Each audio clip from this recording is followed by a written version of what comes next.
Good morning and welcome to the Sports Carnival broadcasting live from the Trauma Center studios. Are the Pack back? Winning they're in? Holy fucking shitballs, Batman. Do you believe in unlikelihoods? Well, I guess you do now. Now here's your host, Dave Carney. Top of the morning, boys and girls. Welcome to the Sports Carnival broadcasting coast to coast from the beautiful Trauma Center studios powered by the Recovery Room. The Green Bay Packers, after looking absolutely dead to rights, we had already stuck a fork in them. They were done. They were cooked. Put Jordan Love in at quarterback and just let this season unravel into a better draft pick. Well, Aaron Rodgers and company said nuts to that about 5.5, 6 weeks ago, Chad. And here we are on the precipice of the Green Bay Packers making another postseason berth. All they have to do to win, to clinch a postseason berth now is to beat the Detroit Lions next week at Lambeau Field, which I feel really good about at this point. I know Detroit's a good story. We'll talk about their victory. They beat up on the Bears, and awesome for them because Dan Campbell's done a nice job. But this Green Bay Packer team, Chad, has, I don't think, just shocked some of us hardcore Packer fans. I think it's stunned the NFL world, to be fair. Yeah, it's really quite remarkable. I didn't see it coming, especially yesterday's game. That to me is the biggest shock because I thought that was the largest hurdle. Washington losing was we figured that was going to happen. Cleveland beating Washington, I had that, so that didn't surprise me. But them not only beating the Vikings but slaughtering the Vikings is what really shocked me. Now, obviously, what's interesting is didn't they put up 41 points? And I think the Lions put up 41 points yesterday. They did. Yes. Well, so I mean, it's not a give me, but being that it's in Lambeau and that I think they have the momentum. I think they're going to be in the playoffs. And then the question is, and we'll have to ask Joe Daguanno coming up at 8:30, our Green and Gold insider, what his thoughts are if they make the playoffs, what happens? Well, when you look at a team, and I think this goes without saying, this is Captain Obvious reporting here for duty. When you look at teams that get hot later, those are generally the teams that you want to pay more attention to, or at least are considered more threatening in postseason play. You look at Philadelphia right now. Big question marks on this team. Losing 2 in a row. Gardner Minshew, definitely not Jalen Hurts. No.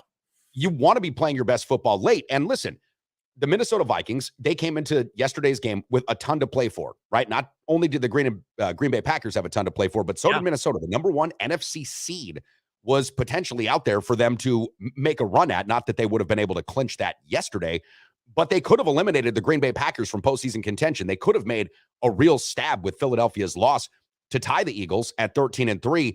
You know, now things are starting to go a lot more Viking-esque for Viking fans because we saw a couple of field goals go wide right, which is just about as Vikings as it comes. Kirk Cousins looked absolutely atrocious yesterday, and give credit to the Green Bay Packers defense. No question about that. But Kirk Cousins looked absolutely atrocious. And, you know, watching the game with friends yesterday, Chad, it seemed like the Vikings and both the Vikings and the Packers were tight. They were tense. They were chippy. You could see that both of these teams were ready to go at it, right? Jair Alexander and Justin Jefferson, which was a battle royale in which Jair Alexander, he claimed the top spot on that one, at least for a day. It just felt like these two teams were really tight. And listen, Minnesota, this is something that I think we go back to, and we'll talk to Joe about this at 8:30. Minnesota blocking that punt on the opening possession for Green Bay, getting it at their own 2-yard line and failing to score a touchdown, Chad. I think that was the big momentum killer. If it's funny you say that. Taken that, I think this game would have worked out a completely different way. I thought the exact same thing. I was thinking, okay, when they block that punt, I go, here we go, right? Yep. I mean, because they're on the 2-yard. How do you not score? You have 4 chances to score, and you couldn't. Well, at least not a touchdown. Yeah, I agree 100%. I was like, wow. And then obviously when Nixon returned that kickoff return for 105 yards for a touchdown, unbelievable. All of a sudden everything shifted, and you're like, and then it just it came off the rails. That was it. But really, I think the key, and obviously, like you said, you said we'll go into it in more detail with Joe.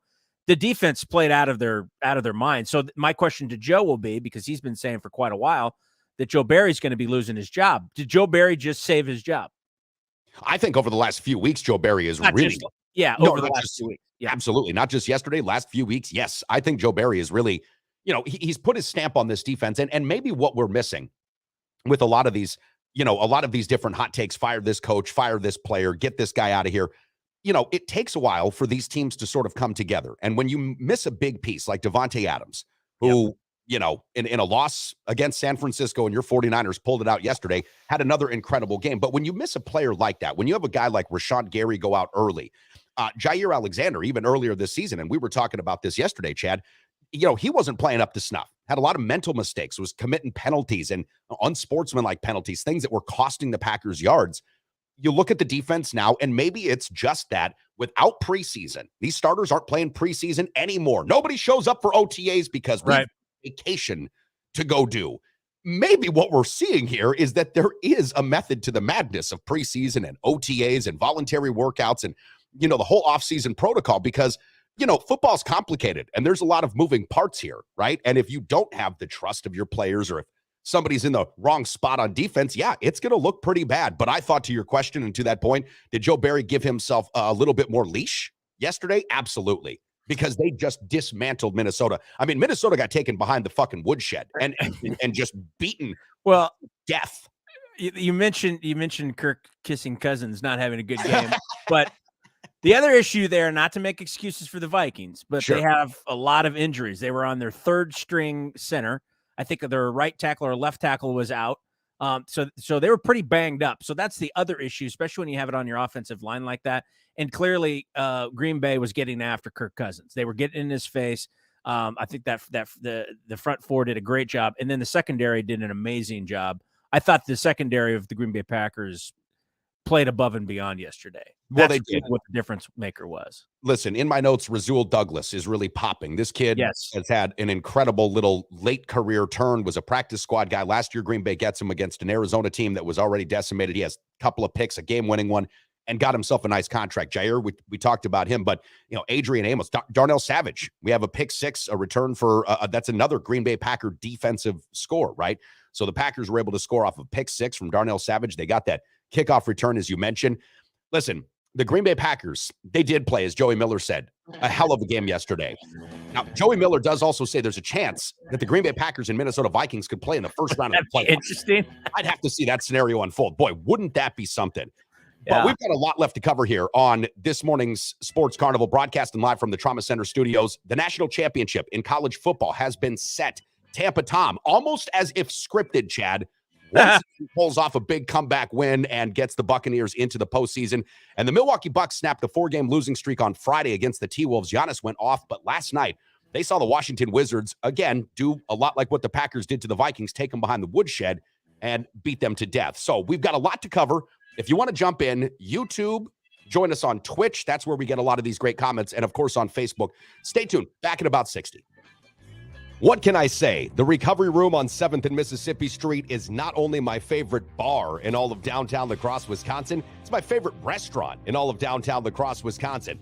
Breakfast served 8 to noon, Saturday and Sundays, daily specials, incredible cocktails, and the best damn wait staff in the entire city. My buddy Matt knows how to treat you right, and that's why when you go to the Recovery Room on 7th and Mississippi, you're always going to have a great time and a great meal with a great cocktail. So if you haven't been in a while, or perhaps you're just regular and you want to stop in again, make it a thing. I'm there every single week. How about you? Hello, I am Don Francisco, and I roast and blend coffees for your pleasure and mine. My newest blend is Vanilla Nuts. The coffee so rich and so sweet, it tastes like the French Alps has dangled its in your cup of java. If you love coffee like I do, then you'll love Don Francisco's with a 135-year tradition. Because at Don Francisco's, if you're up all night, so are we.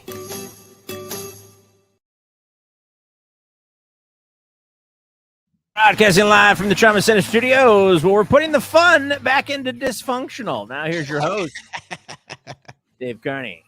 Oh, man, dysfunctional is the best kind of fun. It really and truly is. Rob Dog, who was checking in this morning with us on our YouTube feed, Chad, is just lamenting the hell out of what his sports life has become. Rob Dog said at one point, "What did I do to deserve always losing in embarrassing fashion and having these losing years about every team?" Well, what you did is you picked historically underperforming teams. The Chicago Bears have not been good since well before Rob Dog was born, right? That 85 championship was way before he was born. The New York Knicks, I mean, is Pat Riley coming back to coach that team? Is Jeff Van Gundy in the house? I mean, they're playing some okay basketball here. But Rob, you happen to choose some unfortunate teams. I see we've got a Facebook user popping in here saying, and this is a long one, so we won't put it up on the screen. National media narrative changes around the Packers today. Funny how that works. When all of the bandwagon fans came back out, Joe Barry haters turn into Joe Barry lovers. Rodgers haters calling for him to be benched, I should say, to give Jordan Love a chance. And now 12 is my quarterback from what he is hearing. Again, this is a Facebook user. Everything has gone the Packers' way the last 4 to 5 weeks. Fate has it. The Packers win, and they're in. Don't care if they lose in round one. If they get in, that's incredible. I'll be in Lambeau for that one. And Chad, listen, that is something, and we talked about this a lot yesterday because we had a nice little time this weekend talking a lot of Packers football. People really geared up for this game. Even if the Packers go to the playoffs and lose in the first round, which is still highly likely considering they would be on the road and all the other circumstances and scenarios surrounding it, the fact that they would come back from where they were, again, looking like one of the worst teams in football, to be a postseason player, that in and of itself is a story worth writing about. This will be one of these chapters in Rodgers and the Packers sort of, history that will be remembered. Now, for those that are saying Aaron Rodgers was the reason the Packers won yesterday, poo-poo on that stuff, because it was really Matt LaFleur and this running game that got this going for Green Bay. The defense we talked about, the special teams played really well. If the Packers run the ball, and we talked about this, 4 or 5 weeks ago, if the Packers run the ball 60% of the time, Matt LaFleur's like 40-3 in his coaching career with Green Bay. So run the football, put Aaron Rodgers in a situation to actually make play action work because, somebody's afraid of you're running the football, and then you can see the kinds of things that Rodgers can do when needed. Again, he didn't have a big statistical game. 15 for 24, 159 yards, ran in a little scamper score, which was great, pump faked it and got it in. And that big play to Tunyon, right in the back of the end zone, that was huge too. But this is the recipe for Packers success. Play good defense, control the ball, and run it 30 times. That's what I was saying yesterday before kickoff. If they run this ball 30 fucking times, Green Bay is going to win for sure. And that's almost what they did. We'll have a graphic we'll put up later when Joe's on. 14 carries for Aaron Jones, 12 carries for A.J. Dillon. Dillon scored. Jones didn't, but he had 111 yards. This is how the Packers need to win and need to play football. And Happy New Year to you too, Enrique. It's good to see you pop up there. Yeah, Happy New Year to everybody out there. We've been talking about that since week one.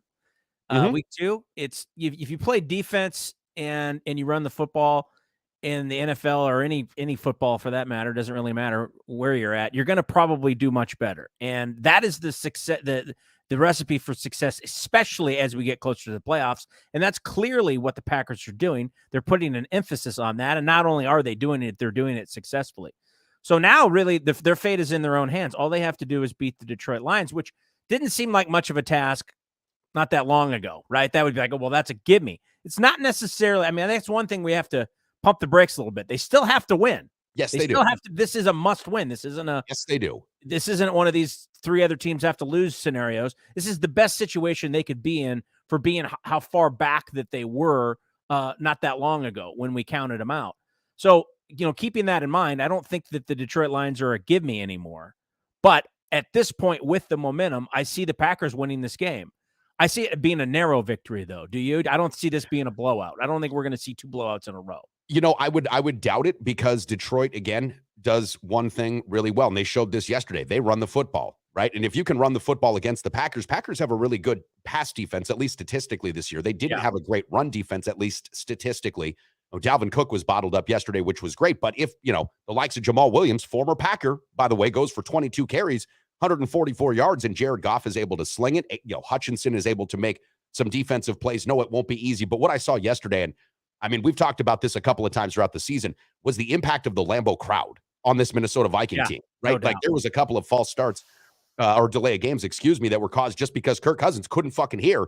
They lost control of the count, and that Lambeau crowd, man, they've really got an integral part to play. If the game were in Detroit, I would be less positive that Green Bay would win, right? If this game was at Ford Field or whatever that place is called now, I'm not sure. Ford Field, yeah. Okay, if it's still Ford Field. If they were up there in Detroit, I would have a little bit more concern. But where the season is at now, the momentum, right? Because a lot of times it's just better to be lucky than good. And when you start to get into a role and you've gotten all the luck that you needed, because that's what one of our Facebook users mentioned, everything that needed to go the Green Bay Packers way did. Like literally every single thing that needed to go the way of the Green Bay Packer, almost as if scripted, went the way that it needed to for Green Bay. And yes, they still have to win to get in. but I really like them in this spot. Chad, let me ask you a question, though, because we're getting some good action here on our Twitter feed at the Sports Carney, as well as our Facebook group page, which, again, continues to grow. And thank you guys so much for helping us get this thing really ramped up. Who do you think that you learned more about yesterday, the Packers or the Vikings? Because I know we've got a lot of Viking fans here on the show. I know we've got a lot of Viking fans here in the area. Who do you think we learned more about? Because I'm looking at the results here on Twitter, and it's the Vikings coming in with 80% of the votes. Yeah, I could see that. Now, here's the thing. That's kind of been the underlying sneaking suspicion that I've had for quite a while, just because, I mean, here's the thing. It's so cool to win 8 narrow, come from behind wins. That's a cool stat. Yeah. It sounds neat. It's historic and all those kinds of things. But that's not the way you want to live through, especially as you get closer to the playoffs. Sooner or later, that's going to catch up with you. And Joseph, their kicker, who last week was the hero and won the game in the final seconds with a 61-yard career-long field goal, yesterday misses 2 kicks that he should have. I mean, he had 15 in a row or something like that. That with the injuries and just the way Kirk Cousins, I've never been a huge fan of. Not that I dislike him, but I've never looked at Kirk Cousins and went, yeah, that's the guy, even though he's had a great season. Yesterday, he kind of was exposed. But again, I think that a lot of the injuries on that offensive line had a lot to do with that. But I would say, yeah, my answer to that would be the Vikings. Well, I learned that they're not as good as everybody thinks they are. And I think that's really the way that I wanted to lead this morning's poll question. If you find that a leading question, you're right. It is sort of a leading question because I agree. I think we learn more about the Vikings in spots like this. But I will throw this out here as just a counterpoint. The Vikings got housed in almost the same fashion, 41-3. It was a worse beatdown against Dallas, right? So they had ended up, they lost to Dallas way worse than they lost to Green Bay, and that game was at home. And then Minnesota came back out and was able to string together a couple of more wins, and they bounced back. But I do think that the Minnesota Vikings, in a lot of ways, have been sort of exposed through the season, even though they have won these close games. And a win's a win. Like Joe Daguanno says, there is no such thing as an ugly win. You take it. Absolutely. You're not going to be upset or sad about taking a win. However, there are things that you look at metrically when you see these guys win the way that they do. And you say, well, if this fluky thing didn't happen, if Josh Allen doesn't fumble a snap in the end zone against the Minnesota Vikings when Buffalo played them about 4 weeks ago, they lose that game, right? There are so many different ways the Vikings could have lost. Now, the Packers, on the other hand, have really sort of been, at least in my estimation, slowly, steadily building to where we're at right now. They're not a great scoring offense. That's just not something. The 41 points, again, 14 of those points, Aaron Rodgers was not on the field for, okay? So the 41 points are a lot for the Packers this year, but it's the defense, holding guys in that contain. Bend, don't break, give them a little bit, but not too much. And then the run game that Matt LaFleur is beginning to really, really, really, really own up to and use as the bell cow of this team. That run game is going to be the difference. And this is where if you're an NFC playoff team, and let's say the Packers beat the Lions on Sunday, which I feel like they will, I wouldn't want to have to play Green Bay in my house if they run the football and play defense like that, right? Because Rodgers doesn't need to be Aaron of 2010, or even as one of our book users asked here if it was better than the 2016 run the table year. And I'm going to tell you, yes, it is. But he doesn't even have to be that guy. He just needs to be somebody to make 2 or 3 really good throws when they need them and control that offense, right? Like, this is not rocket science. It reminds me a lot of, one of the greatest quarterbacks of all time, John fucking Elway. Okay? John can still do stuff at the end of his career, but they got Terrell Davis, and God damn it, they weren't going to outthink the room, right? It's like, give this guy the football. And then when John needed to make big plays in the Super Bowl, and I know one of them was against the Packers. I hate to say that, Packer fans, but when he made those big plays, or they needed to be made, he could still make them. But it wasn't John Elway of 1985. It wasn't John Elway of 1988, where he was expected to throw the ball 50 times in order to keep Dan Reeves and Denver in games. Right. Peyton Manning, I guess you could say the same thing when he went to the Broncos to a degree. Jeremy Foreman's checking in. Hopefully the Packers can avoid the 49ers in round 1 so they can at least have a chance to win a playoff game.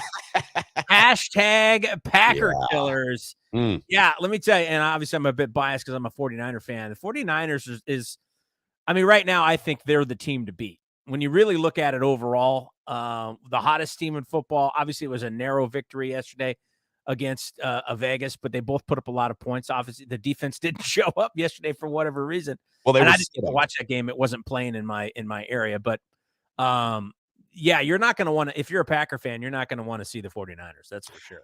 No, if you're the 49ers, you probably don't care who you play at this point because, yeah, that flukiness yesterday against Jared Stidham and those Las Vegas Raiders, who, again, were trying to, I don't know, make one last stab for a potential playoff spot, which really wouldn't have made anybody excited to see the Raiders in the postseason with Jared Stidham. But, Brock Purdy and company pulled it out in overtime. I mean, they probably should have won it in regulation. Robbie Gould missed a 43-yard field goal right as time expired. Jeff Zelke is checking in this morning. Jeff says the Lions should have beaten Carolina. Punching your playoff ticket will be difficult for them in Lambeau. I agree. And this is where, I think that it goes back to, some of what we have seen in multiple different sporting situations, getting over the hump of that next big rival of yours, right? Like the Bulls had to get over the Pistons and get over the Celtics and, a number of teams in the NFL, parity is a little bit different, but, oftentimes you're building up to a certain point in which then you go over that. I don't know that the Detroit Lions are there yet, right? Like this has been a great story, a great season. Dan Campbell's definitely got something there, and they're going to be a much better team in the years to come. But I don't think that, as Jeffrey mentioned here, it's going to be an easy job for them to punch their playoff ticket at Lambeau. That crowd is just so nuts, and the Green Bay Packers really do get buoyed by this. I mean, when those Lambeau fanatics, and they've had sellouts since 1961 at that place or whatever. I mean, this is a hard place to win football games. Green Bay is a tough place to win. It's funny is the last couple of times I've seen Aaron Rodgers in interviews, and this was even a couple of weeks ago. He had this smile on his face, this little smirk. Yeah, and he carries himself with such confidence, and it's kind of like man, what a cocky bastard. But one of the things he kept mentioning is, we're wrapping up 2 in Lambeau. He knows the difference. He knows what that factor, how much of a factor that is in game to game, and the fact that they're able to wrap up their season with 2, back-to-back in Lambeau is huge. Obviously, they've had a lot of help. They've had a lot of luck, and he's admitted that. But there's something about that guy. It's almost like he's he's almost like a fortune teller or something. It's like, how does he know? It's almost like it's scripted. I hate to say that. I hate to keep saying that, but yesterday after the game, I can't remember who the reporter was, but that was fantastic. Who was that reporter he was talking to? I don't know, but she's like, you wanted to talk to me. He said, yeah, I wanted to talk to you. Yeah. He wants to like rub it in their face. Like, I told you. Have you not been listening to me? I got the script 4 weeks ago. I knew what was going on. See, I think that when Aaron took his ayahuasca vacation, he was able to see a couple of steps into the future, right? He opened up some doors of perception, the gates of reality, and then he saw the NFL script or somebody left it out, right? Like you've seen on a couple of different shows, like they weren't supposed to leave out season, 7 episode 10's final script. And then somebody picks it up. Fuck, Tony Soprano's going to get shot. They're like, oh, don't say that. We're supposed to hide that. He met up with Timothy Leary in the sky somewhere, and they hashed all this out. That's probably what happened. That would be, Aaron in the sky with diamonds. Joe Daguanno, our Green and Gold Insider, going to be joining the program at about 8:30 coming up here in just a few minutes. I see that Joe's already kind of hanging around with us. Before we get to Joe and get back into this Packer game, and we'll bring up some more of these numbers, show you some different graphics. I want to pop up a little slide here for us, Chad.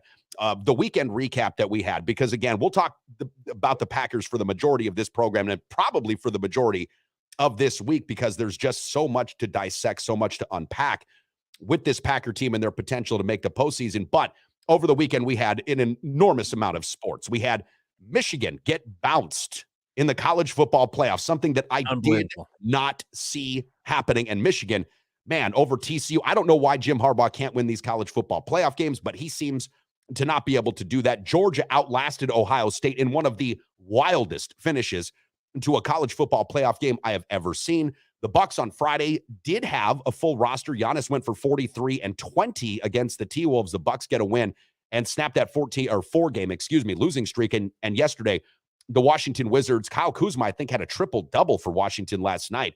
The Washington Wizards just put the hurting on the Bucs, but Giannis was sitting. I didn't check the rest of the box score. I don't know if a lot of other players weren't playing as well. It felt like a Sunday rest day for Giannis. He was listed out with knee soreness.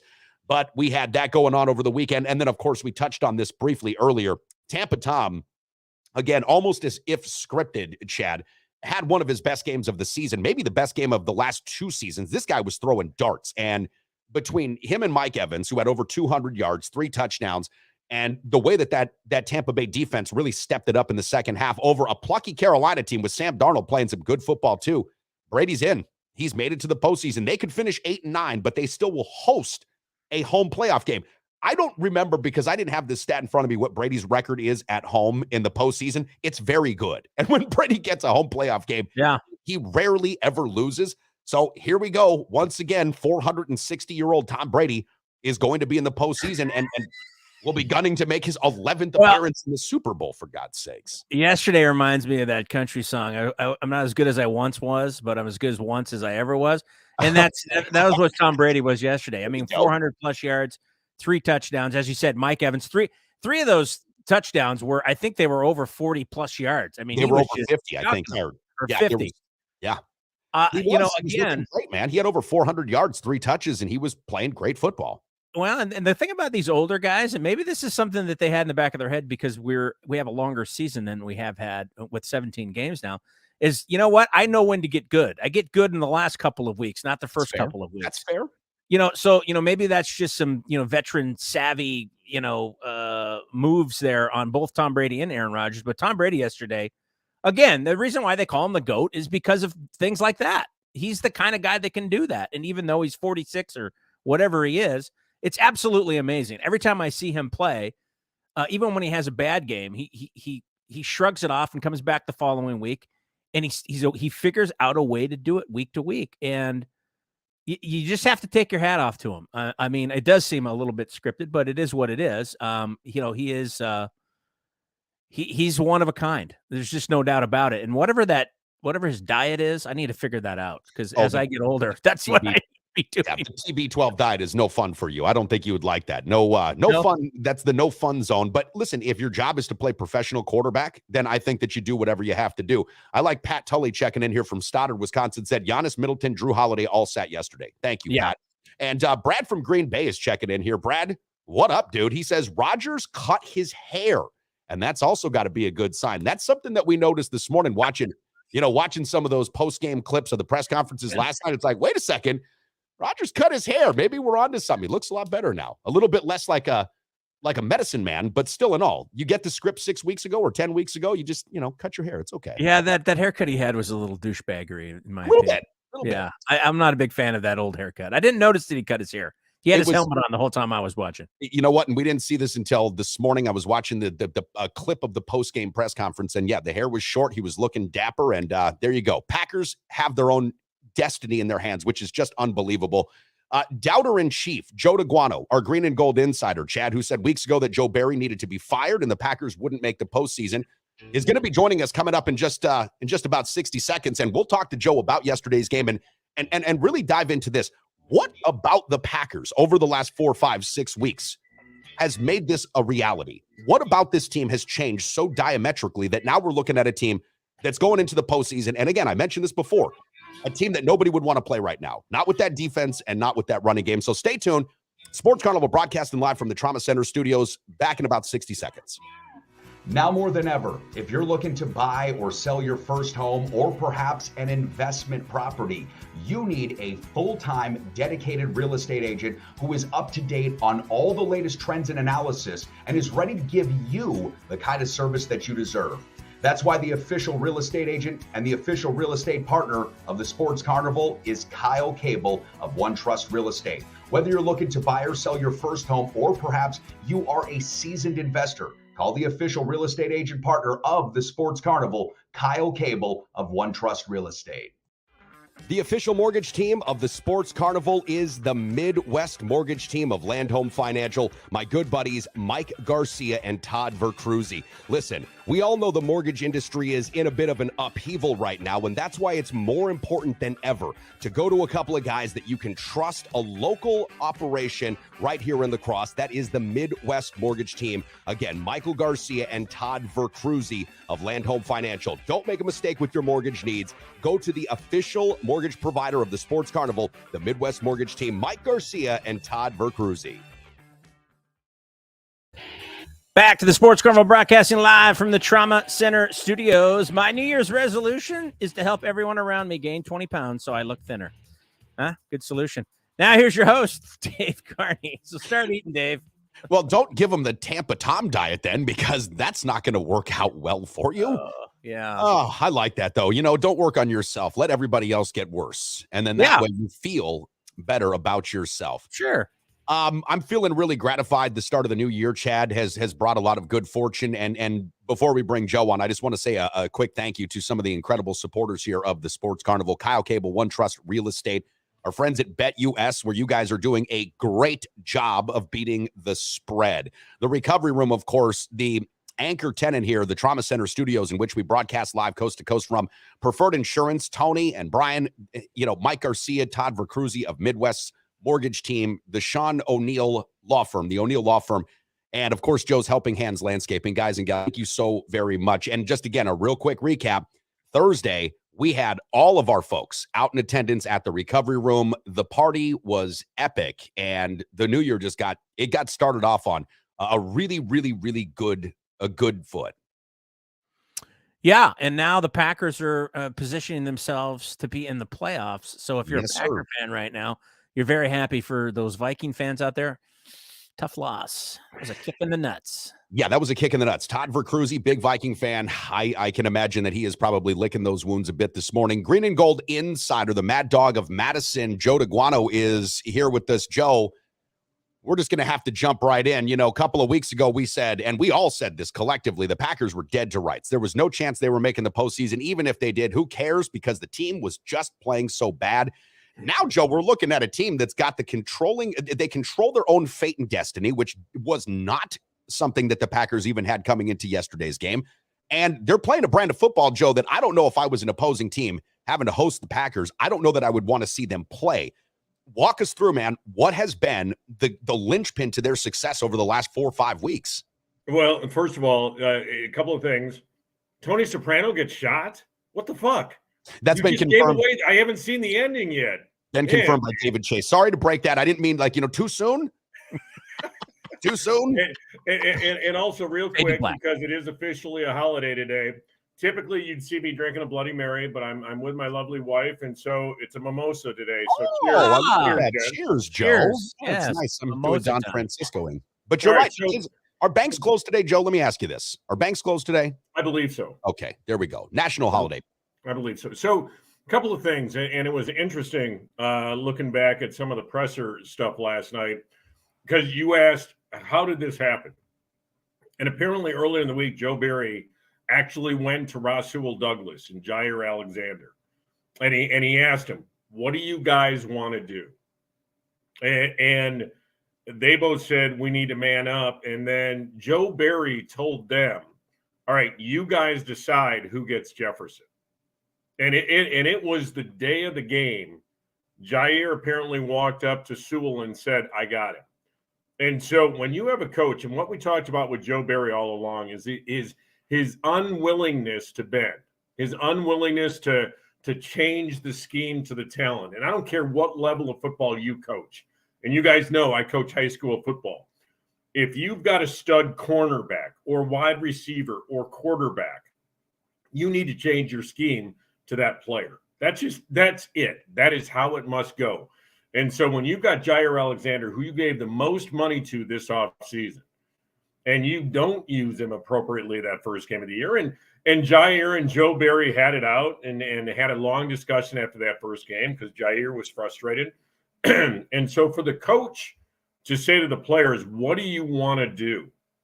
And then deliver. That speaks volumes.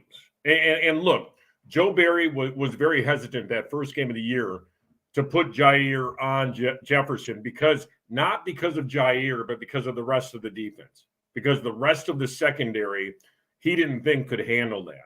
And it was halftime of the Miami game. And don't get me wrong, the Bear victory, the Rams victory, it's all W's. But the Dolphins victory and the Vikings victory mean more than those first two.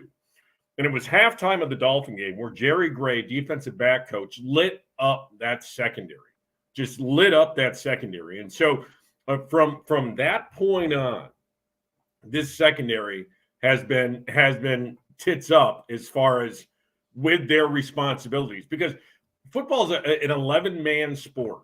And this is why I love it so much, because if one guy doesn't do their job, everyone else fails. And it's cliche, but you go back to the Al Pacino speech in Any Given Sunday. We either come together as a team or we will die as an individual. And that is football right there, folks. And so when you look at Joe Barry saying to the leaders on that secondary, to say, okay, guys, it's up to you. What do you want to do? And for them and for Jair to call his own number and to have the game that he did.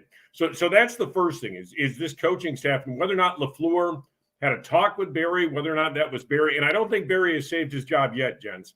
They've got a really impressive Detroit Lion offense coming to Lambeau next week. So this thing's not done. The job is not done. They got one more. And so I don't think his job is saved yet. But when you have a coach that does that and listens to his players, that's point number one. The Christian Watson factor is obviously point number two. Now, we only caught one pass yesterday, but the deep shots that Aaron threw to him, and I will argue one of them Watson should have caught. Yeah, he should have. I think pass he should have caught. And so when you have that explosiveness, taking the top off the secondary, because you look at what Aaron Jones and A.J. Dillon were able to do because your safeties are playing back now. And so everything's a trickle down when you've got a receiver like Christian Watson. And then, of course, Keyshawn Nixon. So I mean, you just can't teach that kind of thing. And shame on Green Bay, shame on Matt LaFleur, shame on everybody on that sidelines for putting Amari Rodgers there for so long this year and not putting Keyshawn Nixon. So really, I think you have a coaching staff that is adjusted to its players on the defensive side of the ball. You have Christian Watson on the offensive side of the ball, and you have Keyshawn Nixon on the special teams. That's it. That's the recipe for success. Why this team has gone from 4-8, now 8-8, with being on the precipice of the playoffs. So, Joe, there's one other thing that really kind of comes up, and Packer fans are starting to pepper me with these questions. It's Aaron Rodgers' hair. In 2010, apparently Aaron Rodgers had the same haircut that he now is sporting, and that, of course, led the Packers with his hair to the Super Bowl. Charles Woodson had something to do with that, and Rodgers was good too. But what about the haircut, Joe? I mean, how much does that play a part in the success? You know what? It's a huge part. I heard you guys talking, and it's like this is like the sixth sequel of some movie where all along Aaron Rodgers has played this bad guy. Yeah. And the guy who you think, well, he's kind of the double agent. And then he's like, all right, I'm going to do this, but I'm kind of still a dick. And I'm going to do this. I'm kind of still a dick. And I'm going to do, and all of a sudden he comes in season 6 and he really has like repented. And he's like, yeah, I'm a good guy now. So it's like Negan in The Walking Dead. That's what it was when we saw that. Okay, good. So it's kind of like when Hulk Hogan went from being a good guy to a bad guy back to a good guy. Wow, I wonder how that parallel. How does that work? It's interesting. You see, anybody's ever brought that up or seen the resemblance between the WWE and football? You just brought this up, and now, of course, we're going to spin on this for the rest of the week. Dan Campbell and the Detroit Lions, though, Joe, who, by the way, Dan Campbell, #1 pick in the NFL WWE coaches draft. They are going to present at least a little bit of a challenge for Green Bay. I think that largely Green Bay's home field advantage, the experience on the part of the Green Bay Packers, their experience in the coaching department, all of these things, I think gives Green Bay, a better than average shot to win. I haven't even looked at the number yet this morning. I want to say it's Green Bay minus about 4.5 points, but I'll check on. You look at this Vikings team, though, or excuse me, this Lions team coming up, and say what you will about, their history, say what you will about what kind of team they have been. Do you think that when it comes down to it, though, on Sunday, Joe, when we see the Packers play the Lions, that we're going to see the best version of this Packers team? Because that's what I'm asking our audience members this morning. What did we learn more about yesterday? Did we learn more about the Packers or the Vikings? Rodgers wasn't on the field for 14 of the points. There was, great tip ball, pick 6 by Savage and the run back, like you've mentioned. I guess I'm just wondering how you would hedge that game. I mean, almost from a points perspective, easy for me to say, how close do you think this is going to be? Because you did say you felt it was going to be a fairly close game. Yeah, I think it's still going to be a tough game. And I think Detroit offensively, Detroit has a better offensive line than the Vikings do. Kirk Cousins has been sacked the most in his career this year. So that offensive line is atrocious. And Green Bay was able to get pressure with just a 4-man front. So that tells you something. They're not going to be able to do that with Detroit. And you look at their offense right now. Detroit's offense is clicking. And I tell you, I'd come out of fucking retirement and play for Dan Campbell.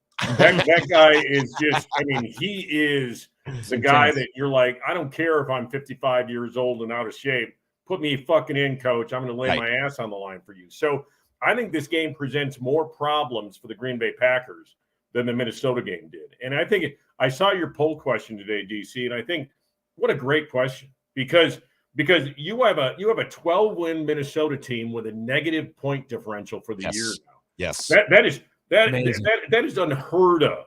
And again, I understand to be a good team, you got to win the close games, but sometimes you got to blow somebody out if you're considered a good team.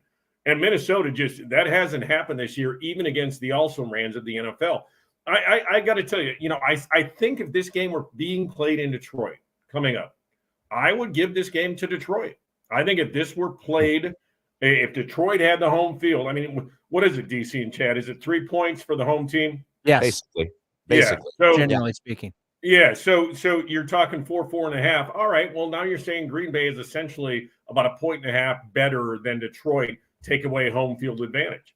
And so I think Detroit would have a hell of a shot at this if this thing were being played in Detroit. I think the fact that it's in Lambeau, and I think the fact that you don't, there's a guy on Twitter I follow, Peter Bukowski, and he's really an anti-Rodgers guy. He's actually a former intern of Bill Michaels.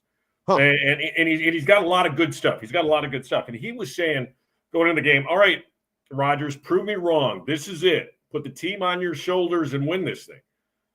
Well, they don't have to do that. I mean, that's the beauty of this team now, is we've been crying all along, ever since Devontae Adams left. Fucking accept the John Elway tenure or the path, if you will. Let Aaron Jones, let A.J. Dillon, let that defense do what they need to do. Don't force plays. Don't throw interceptions. Manage the game. And I know quarterbacks fucking hate that term. I would hate being termed a game manager. Trust me, if you're a pro or at any level, you don't want to be called that. But fuck it. If that's what's going to get me to the Super Bowl, John Elway did it twice at the end of his career pretty successfully. And we've been saying all along, Rodgers, just manage the game, pound the rock, play defense, create turnovers. Interesting, real quick point, guys. I looked at both Cousins and Rodgers today, and I do laugh at this sometimes because Rodgers does say career years for other quarterbacks are down years for me. If I showed you stats for Cousins and Rodgers right now, and Cousins is your NFC Pro Bowler, they're almost identical minus the yardage. Cousins has thrown for a lot more yards than Rodgers, but completion percentage, touchdowns, Rodgers has less interceptions. So I'm okay with 30-10 if you're Aaron Rodgers. I don't need to see 45-4 as far as touchdown interceptions. Just let the game come to you. Take what you can get and pound the rock. You've got Aaron Jones with over 1,000 yards and A.J. Dillon with over 700 yards rushing. That's the recipe for success for this team.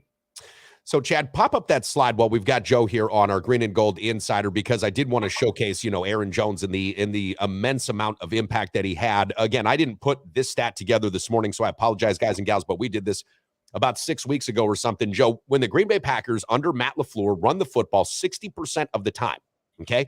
So 60-40 run versus pass. The Packers were something like 40-3 under the head coaching of Matt LaFleur.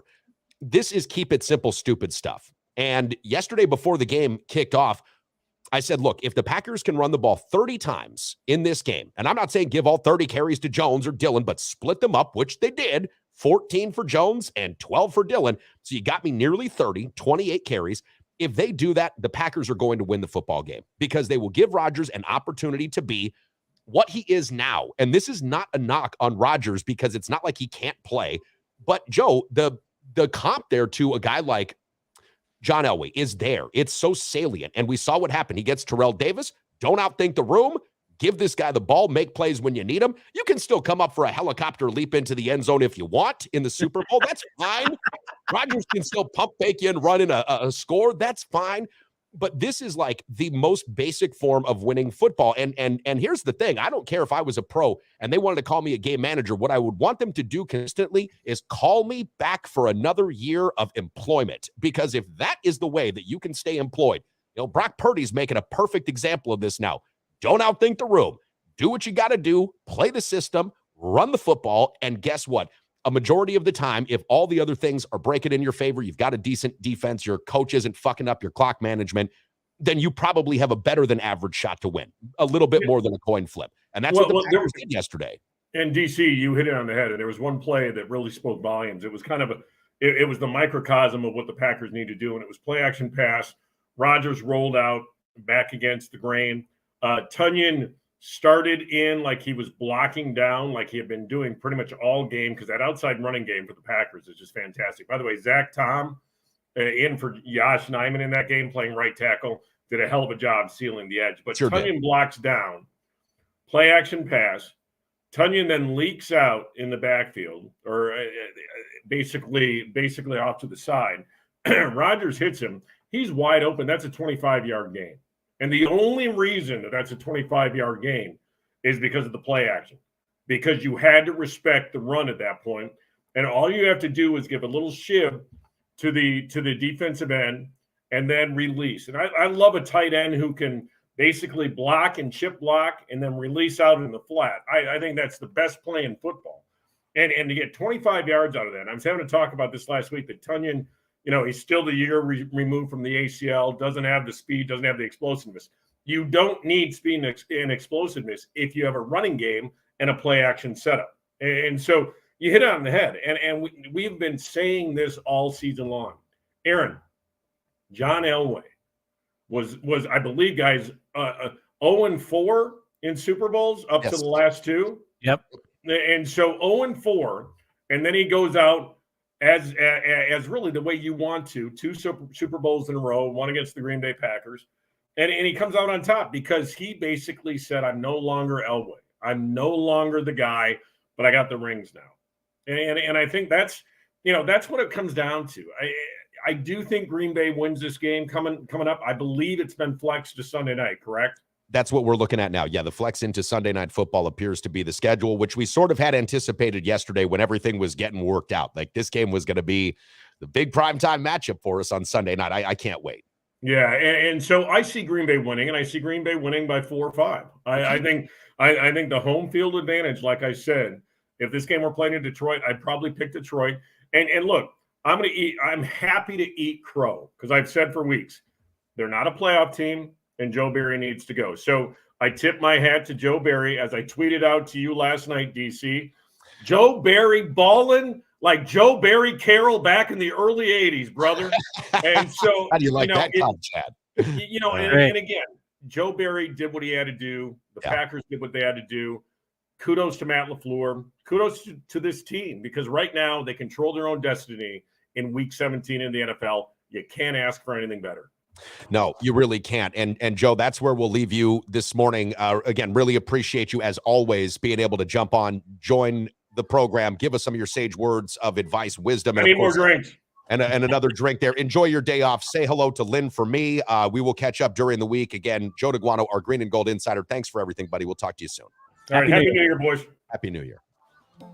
Preferred Insurance is the official auto, home, business, flood, and life insurance agency of the Sports Carnival, serving folks in La Crosse and surrounding areas with licenses in Wisconsin, Minnesota, and Iowa. As an independent insurance agency, Preferred Insurance is free to find the very best insurance for you, your family, or your business needs. Call my friends at Preferred Insurance today and set up a free consultation. Remember, working with an independent agency means Preferred Insurance works for you, with you, to find the best solutions at the best prices. Hey, it's Todd Bacuzzi's Hot Tubs and Jacuzzis with a big announcement for the next 2 months. When you buy a hot tub or jacuzzi, you get a pair of tickets for the Big Couz's Booze Cruise. Headed to Cabo. So sop that mop and then come pop a top with me, the Couz. Sop that mop is slang term for wet bush. Back to the action live from the Chalmers Center studios. This is the one and only Sports Carnival. Always remember, you're unique, just like everyone else. Now here's your host, Dave Carney. Hey, don't forget this either. Life's not fair for everybody, which makes it fair for everybody. That's so true. That's so true. Jeremy Foreman. I got to read this. I read this while we were in commercial break.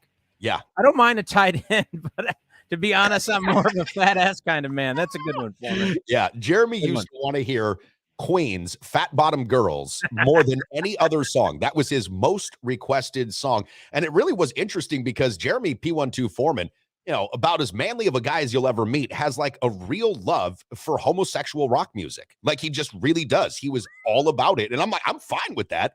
No problem, on me. But thank you for reaching out there, Foreman. Love you, buddy. Joey Miller says Packers Super Bowl odds plus 3,500. Wow. You know what? I'd maybe sprinkle $5 on that. Right? Yeah. For fun. Sure. Don't take it seriously. Don't take it seriously. No. But for fun, I would say that, I'll tell you what, when we're looking at the NFC, Eagles without Jalen Hurts aren't the Eagles, are they? No, they are not. So, I mean, obviously everybody was kind of picking them to be the favorite. Jalen Hurts, I picked probably a couple weeks ago to be MVP. I think that now, as you have said for the whole year, Patrick Mahomes is probably going to end up being MVP of the league. Do you agree with that? It feels like it. He's become the third player in the history of the league to go for 5,000 plus yards in multiple seasons. The Chiefs right now, and this is going to be just, a massive game tonight, Buffalo versus Cincinnati. But if the Chiefs are ending up, if they get that number one seed in the AFC with the stats that Mahomes has put together, I could see that. Or I could see Joe Burrow. Like one of those two guys feels like the MVP this year. Joe Burrow, and then the other NFC team that, the Giants just got in. Daniel Jones had a hell of a game yesterday. He did. A hell of a game. I don't know if that touches on the ground. But that's not a team you really want to see either. The Giants. The Giants can be a little bit dangerous and be chippy in the playoffs. The Packers, if they get in, can be chippy in the playoffs. Obviously, I'm pulling for my 49ers, but, I'm too attached to that because usually when your team, you're rooting for them, you say, oh, they're the hottest team and they're probably going to win. And then I usually jinx it. So I want to be careful on saying that. But if I'm a fan of any other team, I would not want to play the 49ers. No, here. I mean, and I talked about the Bengals a couple of weeks back. The two teams right now that I feel like are the presumptive best teams in the AFC and the NFC. The 49ers look like right now the best team in the NFC, and the Bengals appear to be the best team in the AFC. They've won 7 games in a row after starting off the season a little bit lackluster, right? I have them winning tonight, by the way. I've got the Bengals winning tonight too. And listen, as crazy as that sounds, because Josh Allen gets talked about in such a different way than even Joe Burrow does. I like this Cincinnati team. I think they're a lot better than, again, they're in a smaller market. I think they're a lot better than people give them credit for. Pat Tully checking back in here today. Great to see your name pop up so much, Pat. He says the Packers play Sunday, kickoff TBD following tonight's game. Okay, so that's another thing. I thought Joe was onto something and had seen that the game was already flexed to Monday Night Football. Sunday night. Or Sunday Night Football, excuse me. No, I think it probably will be. That makes sense. It's true, though. It's still been unconfirmed. Okay, thank you, Pat. I appreciate that. But I bet that probably does happen. That makes a lot of sense because that's going to be a game a lot of people are going to want to watch, right? And then, and obviously, you've got this historic franchise in the Packers at Lambeau Field. I mean, if you look at it from a TV executive's or producer's point of view, why would you not? Now, I don't know what the weather. I think the weather there right now is nice. I don't know what it's going to be like next week. Obviously, that can change in 7 days. But will that be a factor? That's the other thing that they have the advantage of playing a dome team. When you play dome teams in Lambeau, it's almost not fair in a lot of ways. Well, but Detroit plays Chicago outside. Yeah, they play other teams outside. But you're right. They play Minnesota inside. They play half of their games in a dome. There is that. I just think there's a huge advantage for Green Bay because of not only the crowd, which is amazing, as you mentioned yesterday, kind of like what Seattle has in the 12th man, but the weather factor. The weather factor can be an advantage because obviously these Packers they're used to that. That's what they do. That's who they are. If it gets more murky as far as the weather is concerned, I think the Packers' odds to win by more than the spread total now continue to increase. I really do think so. This is something, though, that I've got to take real quick. Joey asks if they go to the Super Bowl, the Packers, should we go? Who's paying for that? Because that's a very expensive proposition. Like, am I paying for that or are you guys paying for that? Yeah, Joey Miller said right here, ways back, Super Bowl tickets are only $4,800. Only? Yeah, okay. Yeah, go ahead, Joey. You if you flip the bill, I'll come. Plus plane fare. At some point, I can see this, Chad, happening at some point in the future. I can see the Sports Carnival broadcasting from Radio Row. I can see that happening, right? Like in the future, I can see that sort of being a thing. But even still, The game itself, the Super Bowl, I've never been to a Super Bowl. I've been to playoff games. I've been to regular season games. I don't know if I would even want to be in the stadium for that. I almost would want to be at a place where I could see it in front of a TV, wrap my mind around it in a different way. Because when I go to stadiums, I watch maybe, and it'll depend on who I'm with or how it's going, but I'll watch maybe a third of the game, as opposed to if I'm watching it on a TV, I'm really just kind of sitting there invested in it. And so in some ways I enjoy it more on TV, but the experience itself, the party, the atmosphere, everything surrounding, absolutely. Well, if it's two teams that I don't care about, then I'd want to go. Because exactly what you just said, because I'd be so distracted and all of the ancillary stuff that goes on in the Super Bowl, I would want to be engaged with that, and I would really watch the game. But if my team, if the 49ers are playing, I want to be at home. I want to be in front of my TV. I want to be at home base. I want to have my food. I want to have my little rituals and all that. If I'm a fan, because I want to see everything. And I think that when you're at the game, especially at a Super Bowl, it's such a spectacle, you're going to be too distracted. You're only going to see about a fourth of the game. Right, exactly. And if you have seats that are like, let's just call it what it is, not just non, but let's say not ideal for the full viewing effect. If you're behind, like, say, one of the end zones, you really get sort of a limited feel of what's happening on the other side of the field. Yeah, you tend to sort of zone out on part of that. And now there's another thing to it. In an NFL football game, you get about 11 minutes of actual live action.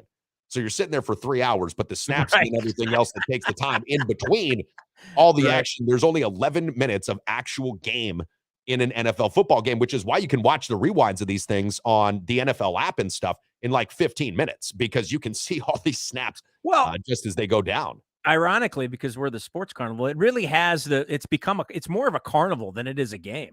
Yeah. When you look at the Super Bowl, because there's all of this other shit that's going on. You got the halftime show. You've got all of the, they have that whole thing set. What I would really like to go to is they have all that whole thing set up the where Super Bowl experience. The Super Bowl experience. That would be the part. I'd probably spend more time there than watching the game personally.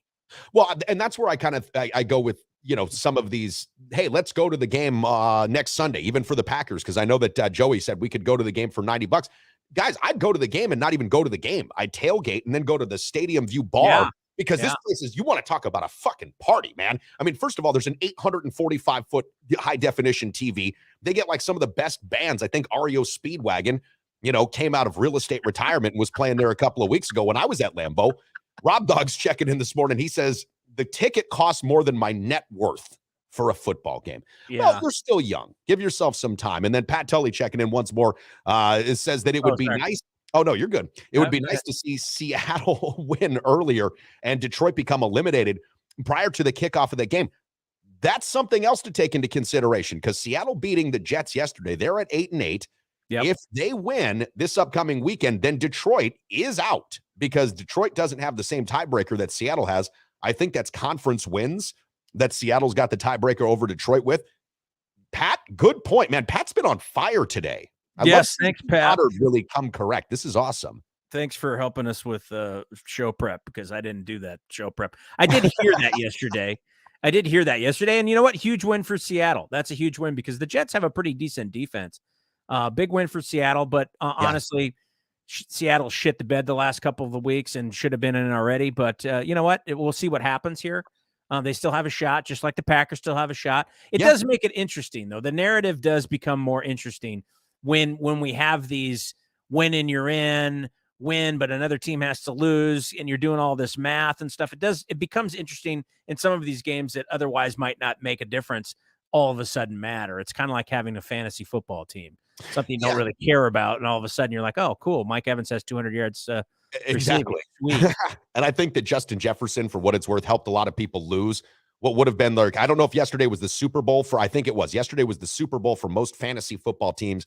I don't think they go to week 18 anymore. They might, but it depends on whose league it is. And Justin Jefferson got held to just one catch, 15 yards. Jair Alexander shut him down. Let me just go to this really quick because I know we're up against it. We got about 40 seconds left. Geno Smith for Seattle.